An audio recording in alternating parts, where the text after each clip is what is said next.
This is definitely the largest variety show on a global scale. They place a pair of strangers, a man and a woman, in various uninhabited areas without food, water, or even clothes, and let them fend for themselves for 21 days. Successful challengers receive a $100,000 reward. About 310 kilometers off the coast of Manila, Philippines, lies Sinlao Island, a hot and humid hellhole infested with hundreds of millions of dengue fever-transmitting mosquitoes, and home to the Philippine cobra. A bite from this snake can kill within 30 minutes. In such a harsh environment, can the two succeed? The first to appear is Jeremy, a 38-year-old wilderness survival expert. Before joining the show, many scorned him, believing he wouldn't last 3 days. Determined to prove them wrong, he decided to demonstrate his resilience. Next is Cassidy, a 26-year-old who enjoys horse riding, surfing, and wandering. She doesn't mind being naked and has taken care of her body hair in advance. With her global travel experience, can she succeed? The two arrived at their respective challenge locations by boat, following the old rule of discarding their clothes first. They met on the beach with a hug, and after brief introductions, they showed the survival tools they brought. Cassidy brought a pot, and Jeremy brought a snare trap. Of course, the production team provided them with machetes and maps. The map indicated that to avoid dehydration, they must cross the island to reach the east coast, where an aquifer could solve their drinking water issue.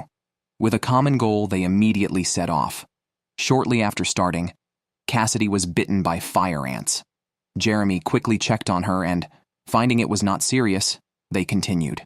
By afternoon, they reached their destination. Unable to wait, Cassidy immediately went for a swim. Jeremy was happy as long as she was. Upon reaching the site, they started building a shelter. As night fell, Cassidy decided to search for water alone, while Jeremy tried to start a fire. Cassidy dug, but found no groundwater, and Jeremy failed to start a fire. They spent the night like this. The next morning, parched, they decided to search for water. Returning to the jungle, they dug a pit. After 3 hours and nearly 2 meters deep, they still saw no water. They continued digging until the afternoon when they finally found water, but it was foul-smelling. They had to boil it before drinking. That night, without a shelter, they took turns on watch to prevent attacks from large animals. On the third day, Jeremy tried to start a fire again, but failed. He became irritable.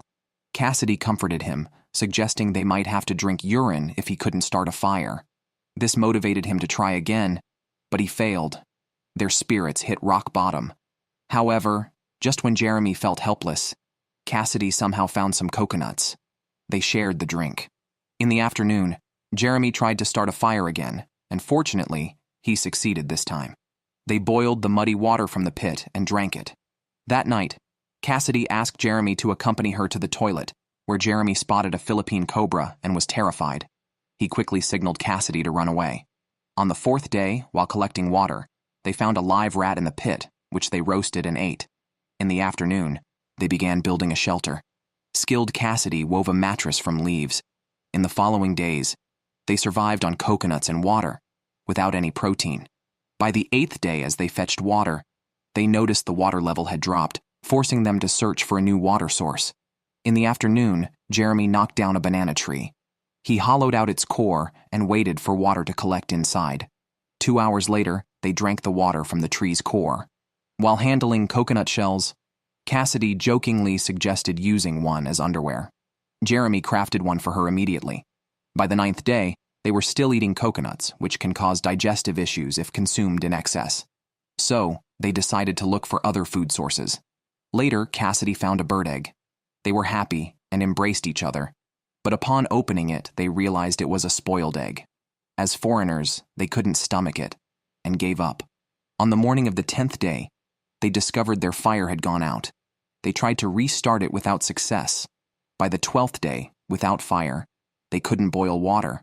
Cassidy went to the banana tree for water but found it infested with insects and undrinkable.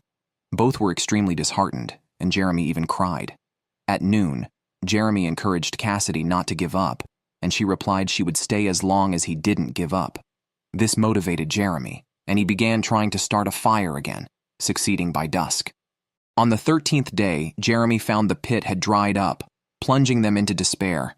With no alternatives left, they both decided to quit, ending the challenge. After 13 days, Jeremy had lost 16 kilograms, and Cassidy had lost 8 kilograms. This challenge was particularly memorable, as it was the happiest for Dawn, who had taken part with 2 beautiful women. Dawn, a mountain guide with limited practical experience, had crammed plant knowledge before the challenge. The next participant, Holly, a 23-year-old rock-climbing gym employee and outdoor adventure enthusiast, had practiced survival skills from a young age and was confident about the challenge.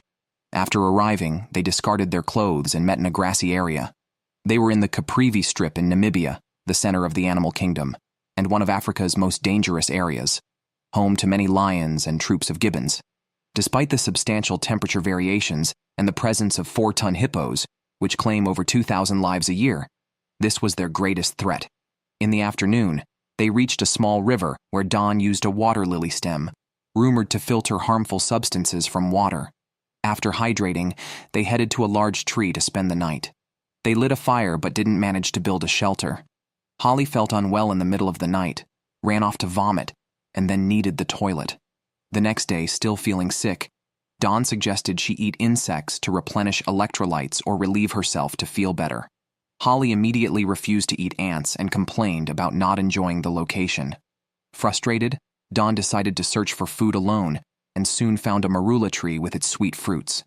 Giraffes and monkeys love it, and it is also rich in vitamin C. He picked one off the ground and ate it, finding it quite tasty. Then he picked many more to bring back to Holly. She took a bite, didn't like it, and stopped eating. She also intuitively told Dawn she wanted to quit. Dawn tried to persuade her for 2 hours, but she didn't change her mind. She quit. That evening, Dawn was very depressed and hardly slept all night. On the 3rd morning, the production team found him and decided to find him a new partner, but he would have to start the challenge over. Dawn quickly agreed when he heard he would have a partner. This new partner, Amber, was an American Army instructor. This was her second challenge. She had quit her first one in the Florida Everglades due to diarrhea. She wanted to challenge herself again. After meeting, they observed each other, then continued the challenge. Dawn briefly introduced their camp, and Amber suggested they build a new shelter. Dawn happily agreed. Eventually, they chose an open area to start building the shelter. In the afternoon, Dawn offered Amber a marula fruit. Amber asked if his previous partner didn't like it. Dawn said she licked it once and stopped eating. Hearing this, Amber ate even more vigorously. That evening, for some reason, Amber also started having diarrhea. Early the next morning, Dawn found Amber's feces while walking and scolded her for being too close to the camp, which could easily spread disease. Reluctantly, Amber buried it. At 5 p.m., the sky turned gloomy. Dawn worried that if the rain continued, they definitely couldn't continue the challenge. That night, it began to rain, and they slept huddled together. After an unpleasant night the next morning, Dawn suggested they collect palm leaves. Amber said she didn't want to move, and they began to feel estranged. By the 6th day, while collecting palm leaves, they spotted a group of monkeys. When they returned, they found that the monkeys had stolen much of their food. On the 7th day, the assertive Amber, looking at the nerdy Dawn, decided to teach him how to make a spear. After making it, they started fishing in the river. Clumsy Dawn didn't catch anything. That evening, Amber said her breasts were hurting, and she didn't sleep all night. At dawn, Amber frankly said her implants had accidentally been damaged. Reluctantly, on the 9th day, she chose to quit. Now Dawn was depressed. After both partners had quit, he wondered if something was wrong with him. On the 11th day, he made a fish trap and put it in the river. That evening, a hippopotamus entered his camp, scaring him so much that he barely breathed. By the 14th day, having survived only on wild fruits, he desperately needed some protein. When he checked his fish trap, it was empty. Over the next few days, he stayed in the river trying to catch fish, but caught nothing. By the 18th day, he still hadn't caught any fish. In the afternoon, it began to rain, and he had to keep the fire going, since he had no one to embrace anymore. That night, the rain grew heavier, and the leaky shelter nearly froze him to death. On the morning of the 19th day, the rain stopped. After a night of torment, Dawn had burned too many calories and had to eat. He ran to the river to check the fish trap again. This time he was lucky and caught 2 fish. After cooking them, he had a good meal. Finally, on the last day of the challenge, he looked at the map and set off. After a morning of trekking through mountains and rivers, he finally saw the vehicle waiting for him. Don successfully completed the challenge. After a 23-day challenge, Don has lost only 12 jin due to his strong perseverance. That's it for this episode. This is the last episode of the second season of Wilderness Survival. The production team placed a pair of strangers, a man and a woman, in Namibia's most dangerous, uninhabited area in Africa. The first to appear was a man named Joe, 55 years old, a scout leader who has taught children and learned many survival skills himself. Next came a lady named Andrea, 29 years old, a fitness coach. Her look screams wild child. Having grown up outdoors, she has accumulated a lot of wilderness survival experience. A 55-year-old man and a 29-year-old lady teamed up. Will they succeed in their challenge? Without further ado, upon arrival, they began by shedding their clothes and met by a small river with a hug. They started by showing the survival tools they brought along. Besides the production team's pot, they had a small knife and a fire starter. They carefully studied the map, confirmed the campsite, and set off. There are 5 terrifying beasts here: African buffalo, a pride of lions, black rhinoceros, leopard, and African elephant. Also, lurking in the rivers are the most life-threatening hippos. These 4-ton beasts can easily tear a person apart. While crossing the grassland, Andrea complained about her short height being unhelpful as the grass was taller than her, blocking her view. In the afternoon, they reached a small river where Joe collected some water, and they prepared to make a fire, which they lit effortlessly. They decided to camp there. At night, a hippo ran into their camp, and Andrea, extremely excited, wanted to catch it, but Joe stopped her. The next day, they began looking for food. Andrea kept talking. Since she wasn't allowed to catch a large beast, she decided to catch small animals instead, and managed to catch a few larvae under a log. They roasted them on the pot lid. Joe ate one first, telling Andrea it tasted good. She tried one and then yelled at Joe for tricking her. At night they made a grass mat, but it was full of ants. They then rubbed ash on each other and cuddled up to sleep. On the third day, Andrea was very excited and kept talking about the previous night. They then resumed their search for food. Not far from their camp, they found a sausage tree, but its fruits are poisonous to humans, though edible for elephants and hippos. On the 4th day, they started making grass shoes and some clothes, while Andrea kept talking about her time as a police officer dealing with child fatalities, leading to both of them crying and comforting each other. On the 5th day, Andrea prepared some wood ash for brushing their teeth. It must be said, these two knew how to live life. By the 8th day, they had been eating larvae, which did not satisfy their physical needs. Andrea began making a fish trap, which she placed in the water while Joe found some snails to roast and eat. That night they ran out of water, and while risking a trip to the river, Andrea worried about encountering a hippo. Sure enough, Joe encountered one while collecting water, scaring them into a quick retreat.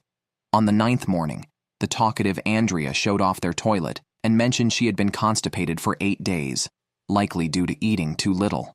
By noon, Joe had caught a chameleon, which they also roasted and ate. Over the next 3 days, Andrea was still constipated, continuing until the 3rd day.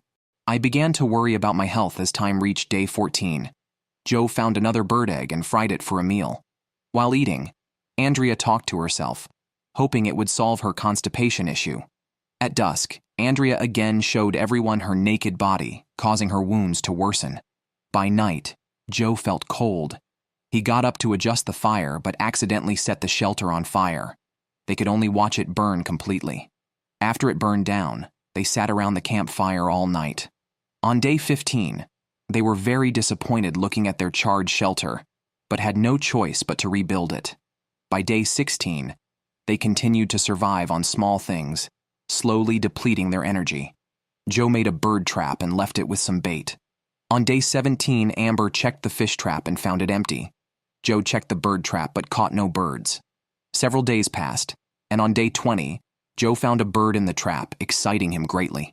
Andrea was thrilled, and they roasted the small bird and enjoyed a good meal that night. Finally, day 21 arrived, and they began preparations to leave. The map showed they needed to cross 2.4 kilometers of swamp using a wooden raft, then traverse a grassy area before reaching their destination. They made a grass raft and set off. After a long river crossing and wading through grass, They finally saw the boat welcoming them. The two successfully completed their 21-day challenge. Joe lost 20 kilograms, and Andrea, due to her constipation, only lost 7 kilograms. The 55-year-old man and the 29-year-old woman had conquered the plains. That concludes this episode. In the depths of the Caribbean, there is a region of intense seismic activity forming a volcanic island, home to deadly scorpions, venomous snails, and poisonous manchineel trees, whose toxic sap can be deadly. The most terrifying feature is the active volcano, one of the most active in the world, constantly threatening to erupt. This is Montserrat Island. The 1997 eruption turned the towns below into ashes, displacing countless people and leaving the area deserted. Today's challenger is Chad, a 28-year-old survival and martial arts instructor, joining the show to honor his father. Alongside him is Dawn, a 33-year-old retired Canadian veteran and former Special Forces deputy commander who served in Afghanistan. She joined the show hoping to emotionally reconnect with her boyfriend. After arriving, they discarded their clothes and met in the ruins, introducing themselves and sharing their first impressions. They then showed each other the survival tools they brought besides the provided knives. Chad brought a bow drill, while Dawn thought a lighter would have been better and brought a paracord for making nets. After studying the map and confirming their campsite, they set off. The stony desert was hard to navigate, and they moved very slowly. By the afternoon, they entered a jungle, slowed down by thorny trees, and by nightfall, they still hadn't reached their destination and couldn't see the path ahead. They rested on the spot after laying down some weeds. At dawn the next day, they continued toward the volcanic eruption. By noon, Chad, who was dehydrated, started showing signs of heat stroke. After vomiting, he chose to meditate, claiming it would quickly restore his physical functions. Dawn was quite confused by this approach. As they walked, they searched for a water source and finally found a spring in the afternoon. After hydrating, they looked for a suitable place to build a shelter. They quickly built a leaky shelter. At night, it rained, leaving them very cold. The next morning, Chad started a fire, confidently stating he had been doing this since he was 10 and found it easy. Dawn suggested a lighter would have made it easier. However, Chad failed to light the fire and resorted to meditating again. Dawn collected bird nests and any flammable material but was speechless about Chad's actions. Chad tried to start the fire again and succeeded this time. By the 5th day, they began searching for food and picked some fruits known as smelly feet because of their odor, which were edible but tasted awful. They returned to the campsite, where they cheerfully talked about their condition after 21 days, improving the mood. They upgraded their shelter to be less leaky. During this time, Dawn heard Chad's call for help. A doctor arrived quickly as Chad had fallen from a mountain and looked severely injured. The doctor suspected a fracture or dislocation and said he needed hospital treatment, forcing him to withdraw from the challenge. With Chad gone, only Dawn was left with 16 days to go. At 5 p.m., it started raining again, and Dawn lay depressed in the shelter. On the 6th day, she cut up Chad's bag to make clothes for herself, which turned out quite well. Another rainy night led to her feeling anxious, and she mentioned that only drinking could soothe her emotions. On the 7th day, the fire went out, and she struggled to restart it, eventually giving up and going back to lie down in the shelter. Meanwhile, Chad's injuries were diagnosed as a dislocated collarbone and scapula. He expressed concern for Dawn, wondering how she was doing. On the 8th day, Dawn needed to keep busy to avoid overthinking, so she went to a small river to catch crayfish and ate them raw due to the lack of fire. Anxiety and fear kept her awake at night, feeling very scared alone in the wilderness. On the 9th day, unable to overcome her loneliness, Dawn chose to withdraw after much internal struggle, ending their challenge on day 9, without conquering the volcano. That concludes this challenge. In Louisiana's Atchafalaya Basin, the largest swamp in the United States and one of the top 10 thrilling places globally, it is home to cottonmouth snakes, alligators, and wild boars. More terrifyingly, it also hosts indigenous tribes, bloodthirsty pirates, and the legendary werewolf. Today's two challengers are about to enter this area to face the toughest challenge of their lives. He looks familiar. Indeed, he is the same person who, along with a beautiful lady, had to leave a competition on a small Philippine island due to severe dehydration. Unwilling to accept that outcome, he has returned, hoping for success this time. The lady who will join him is named Michelle, 34 years old. She served as a medical evacuation technician in the Air Force for 6 years and has undergone Special Forces training. Her long military career has forged her strong will. Upon arrival, they began by discarding their clothes and met in the swamp, where they introduced themselves and showed their survival tools: a small knife, a large rice bowl, and a lighter. After studying the map and deciding on a campsite, they set off, treading carefully through the mud, knowing that falling into a deep pit could be fatal. Not long after, they heard noises and spotted a crocodile swimming past them. In the afternoon, they reached a small piece of land and decided to camp there. Just arriving on shore, they were overwhelmed by mosquitoes, so their immediate task was to start a fire. The lighter proved handy, and they easily lit a fire before starting to build a shelter, which took all afternoon just to set up a bed. The next day, they woke up covered in mosquito bites. Michelle, unable to bear it, started crying. To soothe her, Jeremy decided to move to a higher spot and rebuild their shelter. By noon, Jeremy was busy making a fish trap, which he later placed in the water.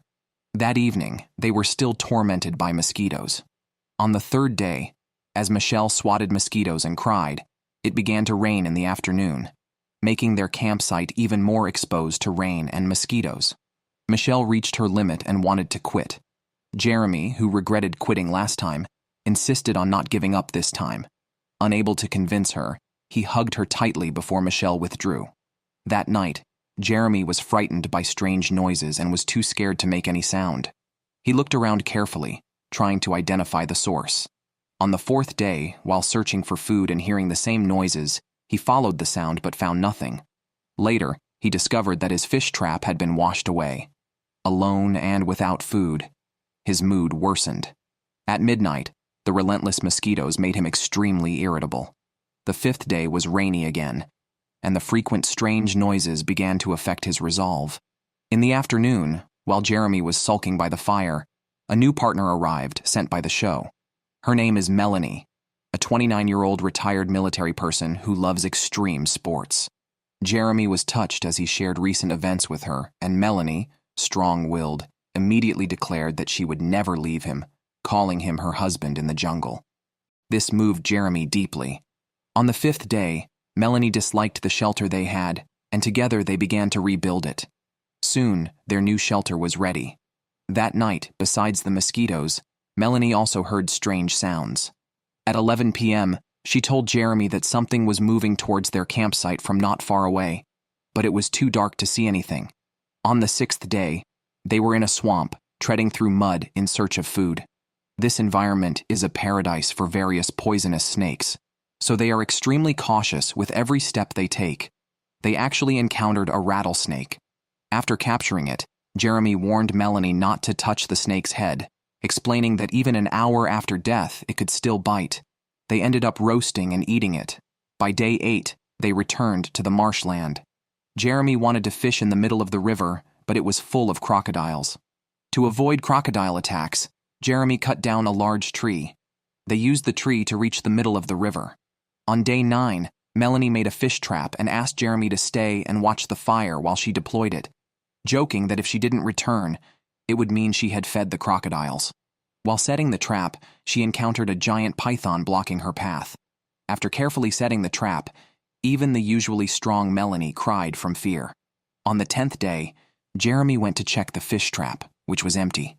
That night, they heard something approaching their campsite, scaring them tremendously. By day 11, both were exhausted from lack of food during the day and sleepless nights due to strange noises. Melanie admitted she didn't know what was making the noises, suggesting it might just be animals, though the sounds did not seem animalistic. While searching for food on day 12, they found a crawfish hole but couldn't catch any due to the deep entrance.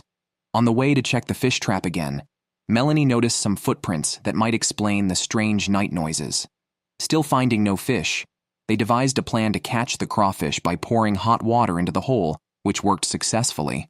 On the 13th day, Jeremy continued to fortify their bed and made a fishing rod using branches as hooks, but again caught nothing. Returning, they found their fire had gone out and their lighter was malfunctioning, leaving them vulnerable to mosquitoes without fire. By day 14, they managed to relight their fire, essential for warmth and safety at night. By day 16, unable to sleep at night, they decided to sleep during the day. Upon waking, Jeremy found a piece of wire and decided to make a trap, using fresh persimmons as bait. That night, the terrifying sound returned, scaring them immensely. On day 17, Jeremy found his trap empty and reset it following the tracks. That night, the sound came closer, and Melanie, trying to capture it on camera, photographed something resembling a human face, which frightened her to tears.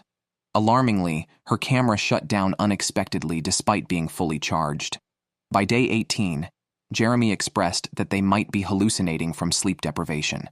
Both their willpower and physical strength were severely depleted as Jeremy went to check the trap again and found it overturned. This also proves that animals have indeed passed through here. He reset the trap again. Day 19. Jeremy's will has collapsed. Melanie can only comfort and encourage him continuously. Day 20. Jeremy continues to check the trap. He feels he has 1 day left in the challenge, while Melanie has 4 more days. Feeling too pressured by the environment, he decides to let things happen naturally. Once he accepted this, good fortune came his way. He caught a deer, and they happily embraced when he returned. They quickly sliced the meat and grilled it. For 2 people who hadn't eaten well in days, it was a long-desired treat. After eating, Melanie asked Jeremy if he would leave tomorrow. He immediately said he would not leave, wanting to complete the challenge with Melanie. Melanie was overjoyed, as the deer meat was enough to sustain them until they could leave. So, for the next few days, they had plenty to eat and drink and could relax. Day 24. Melanie spoke some profound words. She expressed her gratitude for the experience and respect for the place, including the strange creature they still knew nothing about. Nature is marvelous, and many mysteries cannot be explained by science. Day 25. They started their departure early in the morning. Animal tracks were everywhere. They heard that strange sound again, as if it were bidding them farewell. Then they saw the seaplane coming to meet them. Both had successfully completed the challenge. Melanie lost 20 kilograms, and Jeremy lost 30 kilograms in 25 days. As for the strange sound, the production team did not provide an answer. That concludes this episode. See you next time. They placed a completely unfamiliar man and woman in the Amazon rainforest. The first to appear was a guy named Chance, 28 years old, a retired cavalryman who now raises cattle with a few comrades. His physique alone indicated he was a formidable character. Next up was Melissa, 27, a park ecologist who teaches adults and children about various plants and animals, as well as some wilderness survival skills. Others perceive her as frail, so she joined the show to demonstrate her tough side. Their challenge was set in the Amazon basin rainforest, where terrifying rainfall levels submerged most of the surface, leaving few land areas. The dark waters housed numerous caimans and unique Amazonian creatures like the red-bellied piranhas, a group of fish capable of stripping flesh to bone in seconds. Upon arrival by boat and discarding their clothes, Chance and Melissa met in the jungle.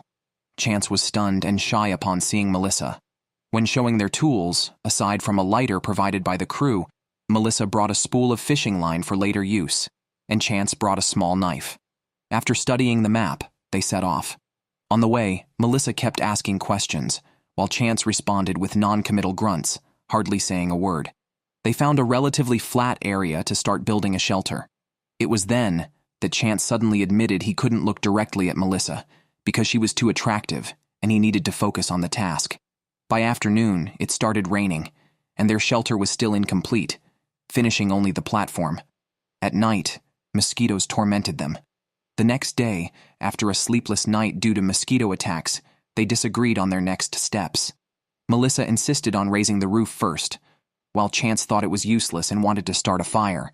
He tried to do so alone, which frustrated him further, when Melissa remarked that it was too moist to start a fire. Upset, Chance suggested moving camp, and Melissa agreed.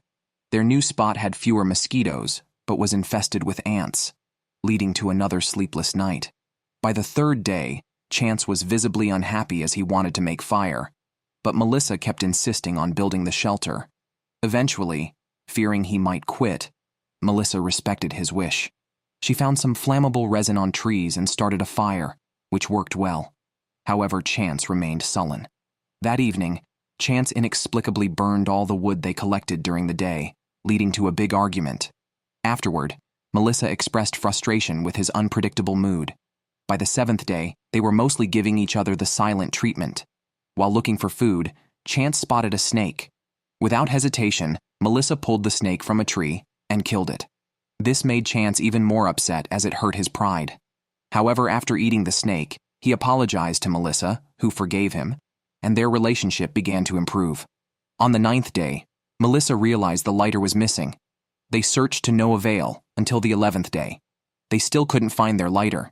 This meant that if their fire went out, they wouldn't be able to start another. By the afternoon, it started to rain, and their shelter leaked everywhere. The two had to constantly dig trenches by the fire to drain the water away. Fortunately, their efforts saved the fire from going out. On the 12th day, while examining the map, they realized that the evacuation point was far. They decided to take 2 days, so they had to plan ahead and started building a raft that day. By the 14th day, both were extremely hungry. Melissa decided to fish at night, but fishing at night required torches. Ingeniously, she found a termite nest in a tree, tossed it into the water, and then used mud to form a bowl shape that stuck to a stick. That night, they crafted a torch with pine resin and went to the river to fish. They saw a fish, but Chance failed to catch it, which instantly upset him as he felt his pride was hurt. On the 15th day, Melissa suggested adding a roof over the fire. Chance fell silent again, feeling useless. He then decided to chop down another tree to strengthen their raft. Unfortunately, he accidentally knocked their shelter down with the 200-pound log, nearly hitting Melissa. This frustrated Melissa, who felt the strong man was of no use. Chance realized his mistake and apologized to Melissa again. This time, he decided to completely follow Melissa's arrangements, which touched her deeply. They embraced tightly. By the 18th day, Melissa started fishing, and soon caught a piranha, which they roasted and ate back at camp. Chance expressed that his greatest achievement from this experience was learning to trust others. On the 20th day, they prepared to evacuate. After finishing their work on the raft, they set off. The map showed they had to travel 11 kilometers by raft, avoiding caimans and piranhas. In the afternoon, they encountered other survivors who had been in the wild for 40 days. On their last night, the group offered them 2 choices: stay with them for a 40-day challenge or complete the evacuation. Ultimately, Chance decided to stay, while Melissa chose to complete the evacuation. Chance escorted her to the boat, where they said their goodbyes. Chance then returned to the new team on the raft. That concludes this program. See you next time in the northwest of Belize, in a dense subtropical jungle area called Lamanai. This isolated jungle is filled with spiky black palm trees that can cause severe infections if they penetrate the skin. Highly territorial howler monkeys, and the largest crocodile species in the Americas, the American crocodile, which can grow up to 4 meters long. Even more daunting are the 3 types of big cats living there: the ocelot, the cougar, and the jaguar, any of which could easily overpower them. The first to appear is Duck, a 37-year-old outdoor enthusiast raised by his grandfather who turned him into a hunter. The young lady, Sarah, 35, a veterinarian, learned various tracking and foraging skills from a young age. Joining the program also honors her late mother, whose ideals gave her strong willpower. Upon arrival, Duck was eager to meet his partner. After they met, they hugged, introduced themselves, and showed their survival tools, besides the cooking pot provided by the crew. Items are a lighter and a small knife. They set off immediately after studying the map. Shortly after they started, a jaguar quietly set its sights on them. They found a spot by the river and decided to camp there. They then began to build a shelter. Duck got a thorn in his foot, and Sarah spent quite some effort to pull it out. It was a large thorn. It looked painful. In the afternoon, they started a fire. The lighter worked effortlessly. After lighting the fire, they continued building the shelter. That evening, many spiders ran into their campsite, and it was very cold. The next morning, they found more and more bugs in the campsite, with ants everywhere. With no other choice, Sarah scattered some ash around the camp, and also rubbed some on herself. This helped keep some bugs away. There were fewer bugs at night, but they were tormented by the howling of howler monkeys all night. On the 3rd day, the two started to figure out how to deal with the monkeys, but couldn't find a solution. Later, while Duck was fetching water from the river, he saw many fish. They went back and cut some palm trees and began to make a fish trap. It took all afternoon, but Sarah finally finished the fish trap.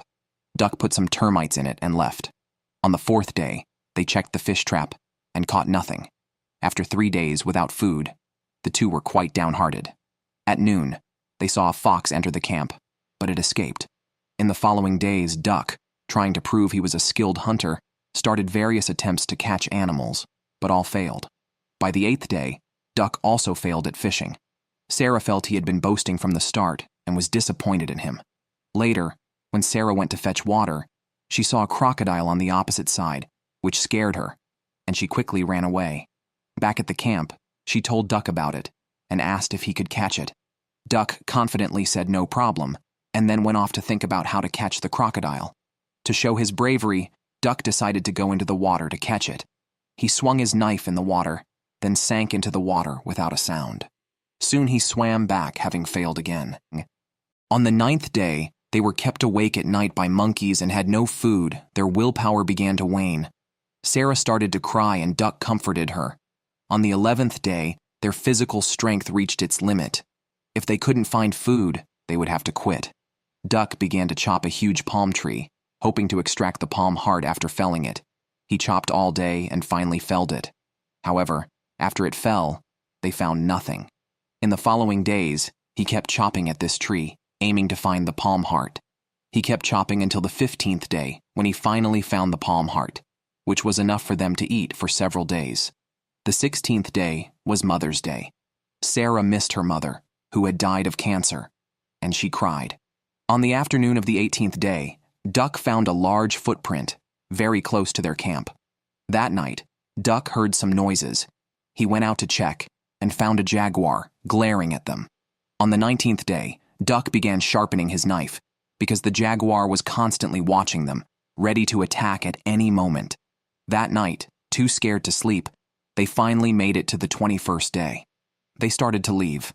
Just after they left, they encountered a group of ants, which scared them into running away. Soon after, they were blocked by a river. Knowing there were crocodiles in the water, they still risked swimming across. After crossing the river, they reached the roadside, where their vehicle was waiting. The two successfully completed the challenge. After a 21-day starvation challenge, Sarah lost 4.5 kilograms and Duck lost 11 kilograms. It seems they ate little besides the palm heart, enduring hunger very well. That's the end of this challenge. See you in the next episode.